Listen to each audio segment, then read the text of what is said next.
So இன்னொரு method என்னென்னா ஃபீனால்ஸை diazonium salt அப்படின்ற இதுலேருந்து நம்ம க்ரியேட் பண்ணலாம்.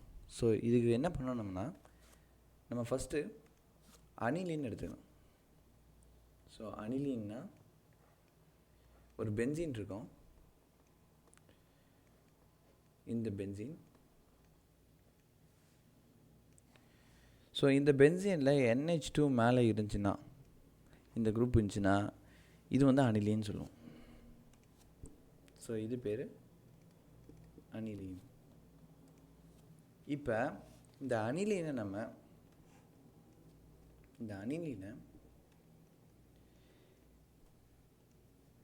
NaNO2 ஓகே, NaNO2வும் HClலையும் ஆட் பண்ணிக்கிட்டே நம்ம 0 to 5 degree Celsius. Okay, so NaNO2வும் HClலையும் 0 to 5 டிகிரி செல்சியஸில் ஆட் பண்ணும்போது என்ன ஆகும் அப்படின்னா, இந்த HCl வேறு இருக்குது. ஸோ இது என்ன ஆகும் அப்படின்னு பார்த்தோன்னா,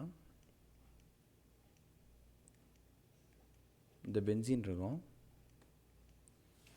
இந்த இடத்துல நம்மளுக்கு N2 பாசிட்டிவும், ஓகே,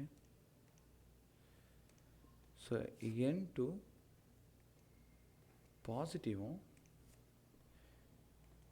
Cl நெகட்டிவும் இருக்கும். ஸோ இது பேர் தான் நம்ம என்ன சொல்லுவோம், டயசோனியம் குளோரைடு அப்படின்னு சொல்லுவோம்.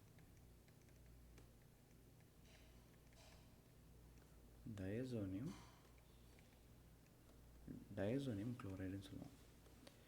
ஸோ இப்போ இந்த டயசோனியம் குளோரைடை நம்ம வார்மான வாட்டரில் நம்ம ஆட் பண்ணும்போது, இப்போ நம்ம வார்மான வாட்டரை நம்ம டயசோனியம் குளோரைடில் ஆட் பண்ணும்போது நம்மளுக்கு என்ன கிடைக்கும் அப்படின்னா, ஃபைனலாக நம்மளுக்கு இந்த பாண்ட் இருக்கும். இந்த ஆக்சிடைஸ் ஆகிற மாதிரி தான் அது. ஸோ நம்மளுக்கு இங்கே வந்து OH கிடைக்கும். ஸோ இப்படி தான் வந்து டயசோனியம் சால்ட்டில் நம்ம ஃபீனால்ஸ் அதை வந்து ப்ரிப்பேர் பண்ண முடியும்.